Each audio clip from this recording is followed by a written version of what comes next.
Hi friend, this is Prashant. Today we'll continue with the next topic of this current chapter. You just check. We'll go with what is experimental verification of Ohm's law. Right? We will verify Ohm's law with the help of this law. Right? Just check. Here is a cell. Here is a key. Here is a rheostat. This is other terminal. Here is the resistance whose value is to be determined. This will be the other arrangement, right? Here is a plus minus. This is the cell of EMF E. This is key K. This is the rheostat variable resistance. This is the external resistance whose resistance is to be determined. Now here is an ammeter which is always connected in series, right, with a plus minus sign. And here is a voltmeter which is always connected across this resistance, that is resistance. When key is closed, current I flow through the circuit. So this is a current I flowing from positive terminal of battery towards negative. Right? This is the experimental verification of Ohm's law.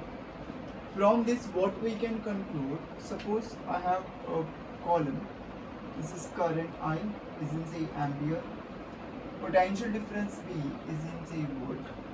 Then R is equal to V upon I. Answer will be what? Ohm. Right? Suppose I want current of 1 ampere. Current of 1 ampere. I will get a potential difference of 2 volt through this voltmeter. I will change the current through with the help of this rheostat to 2 ampere. Again I am getting voltmeter reading as 4. I am keep changing this to 3 ampere. This I am getting 6, 4. This is 8. From this we conclude that this R value is constant, that is throughout. So this is the experimental verification of Ohm's law. This R is of 2 ohm, right? This is about 1 ohm. Now from this part, we have two graphs. One graph is called VI graph. One is called VI graph. And other is a IV graph. Right? First is VI graph. Second is what? IV graph. In VI graph, on y-axis, there is a potential difference. Here it is a potential difference expressed in volt. This is current expressed in ampere. Right? In IV graph also, current is in ampere on y-axis and potential difference V is volt expressed in is on x-axis. In both the cases, nature of graph is a straight line. Nature of graph is a straight line passing through origin. Now only difference is in slope. Difference is in slope. Now what is the slope for VI graph? So I will write here slope is equal to, this is y2 minus y1 upon what, x2 minus x1. This is the slope formula for slope. Now over here I will select these 2 points. This is the first point. This is my x1. This is my y1. This point will be x2. This point will be what? y2. So this is your delta y. This is your delta x. So this comes out to be delta y upon delta x. Delta y is nothing but your delta v upon delta x, nothing but delta I. This v upon I is what? R. R is the resistance. R is what? Resistance. So from this we conclude that the slope of, therefore we write here slope of VI graph, is resistance. Now what is resistance? That I have already discussed in first video. Resistance is the obstruction or opposition to the flow of electrons. Now for this IV graph, I will go with the 2 points. This is your x1, y1, this is your x2, this is your y2. So your slope is equal to, it is y2 minus y1 upon x2 minus x1, delta y upon delta x. Delta y comes out to be delta I upon delta v, is 1 upon v is r, 1 upon r. 1 upon r is called as c. C is nothing but conductance. It is called what? Conductance. In some book it is given as capital G. It's also called as what? Conductance. Conductance is a reciprocal of resistance. Conductance is a reciprocal of what? Resistance. Right? So from VI graph you will get resistance, and from IV graph slope is what?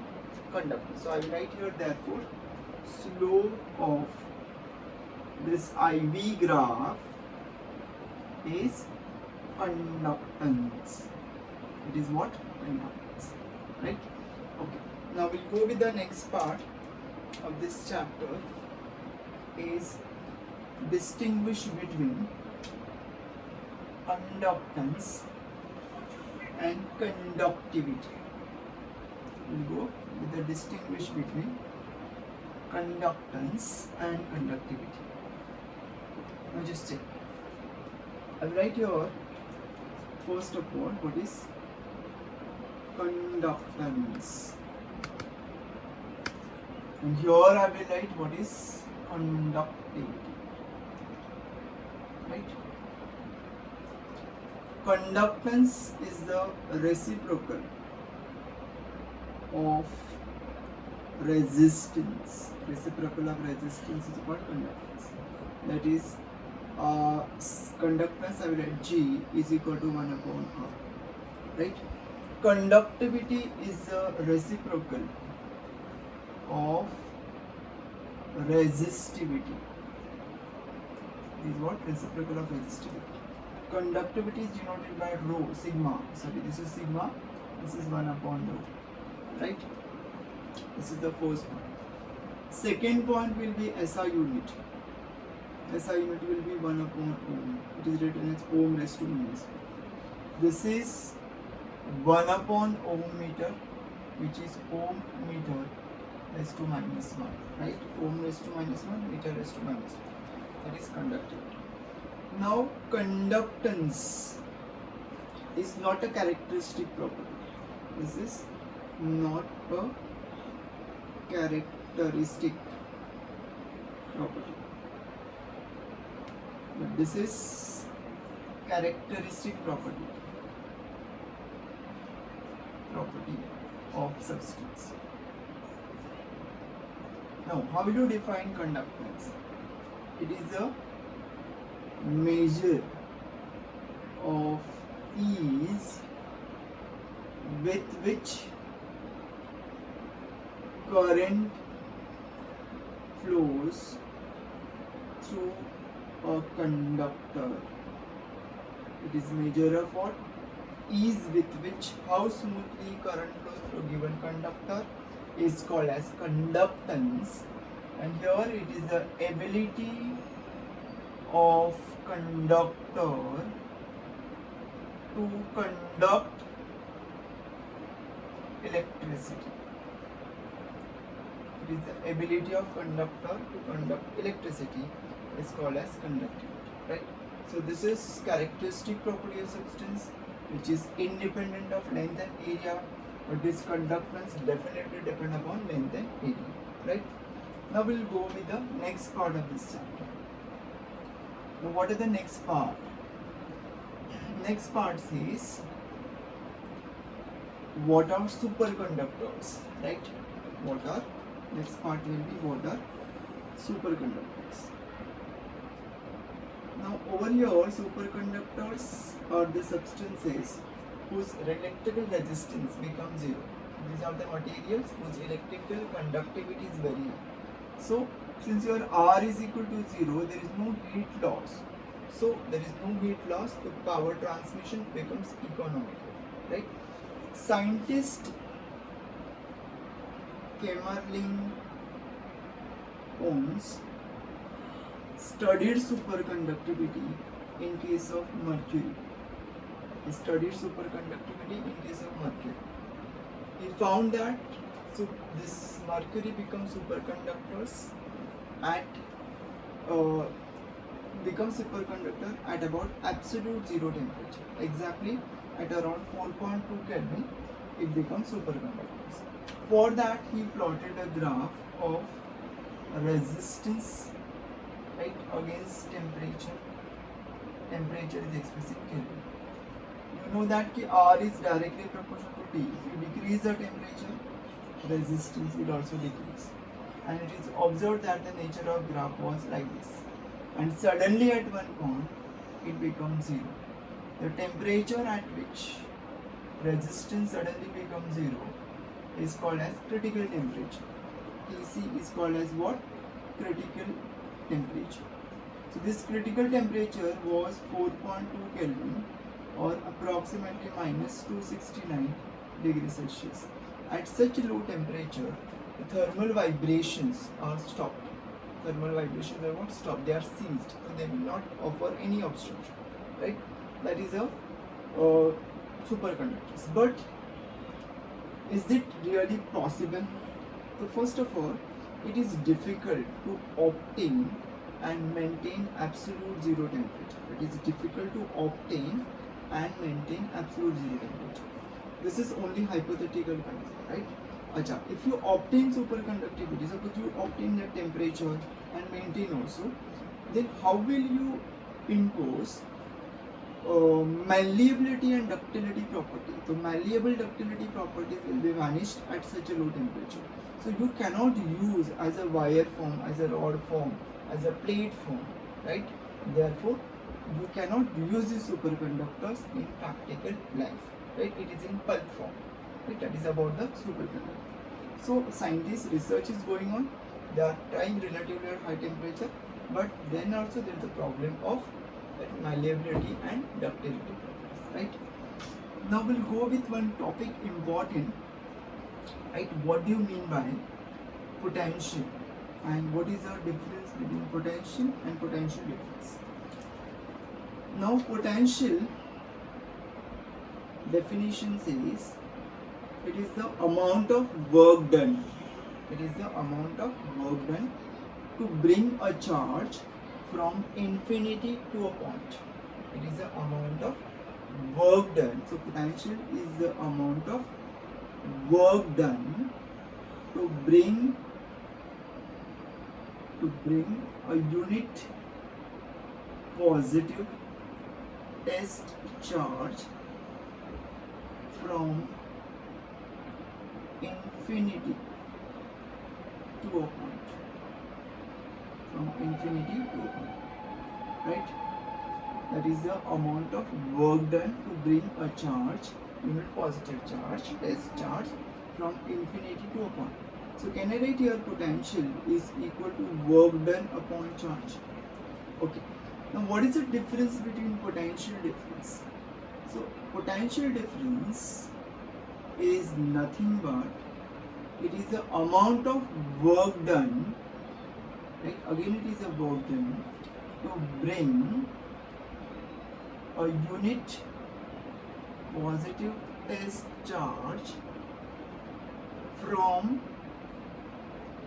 one point to another. From one point to another. That is called as potential difference.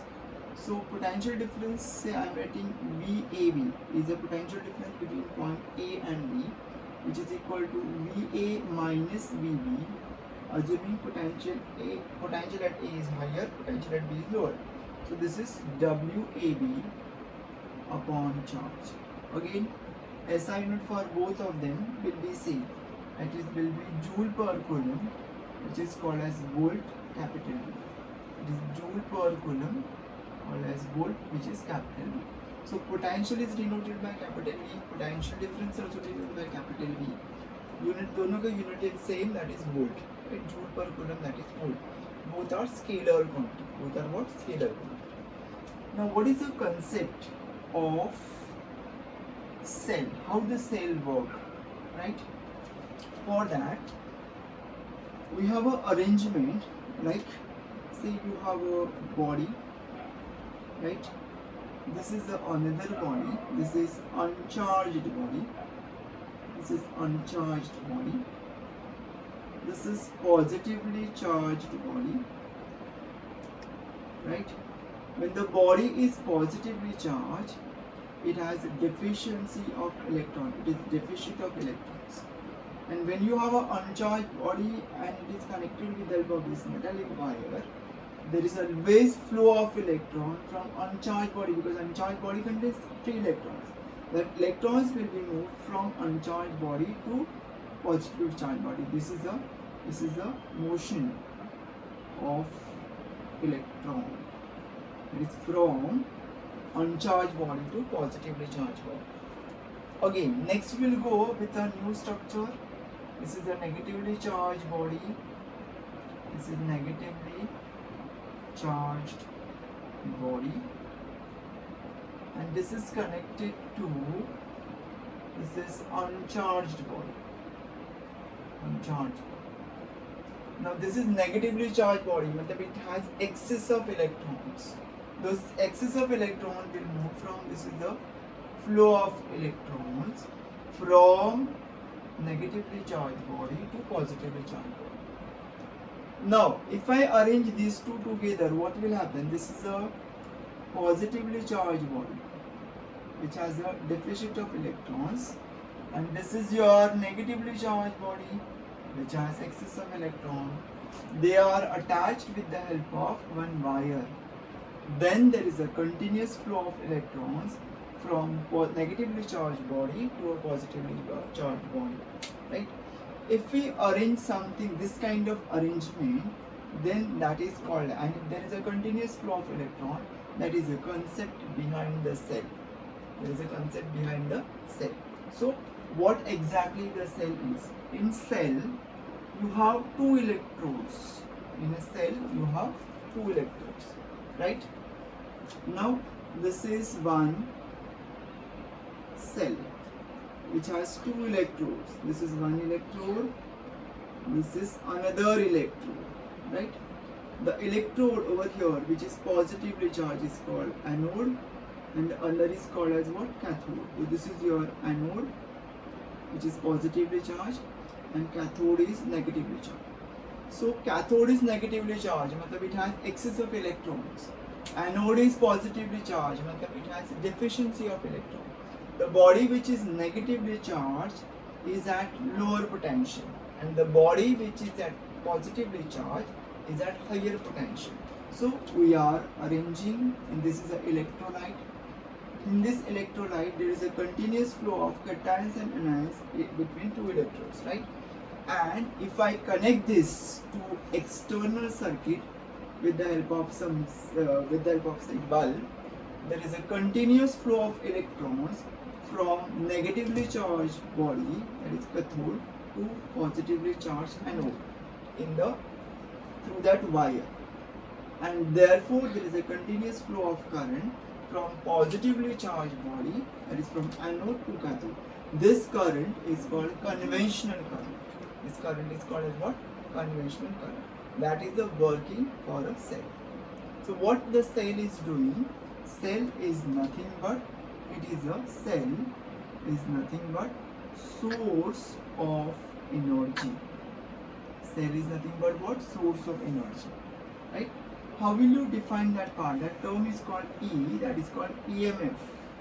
EMF stands for electromotive force.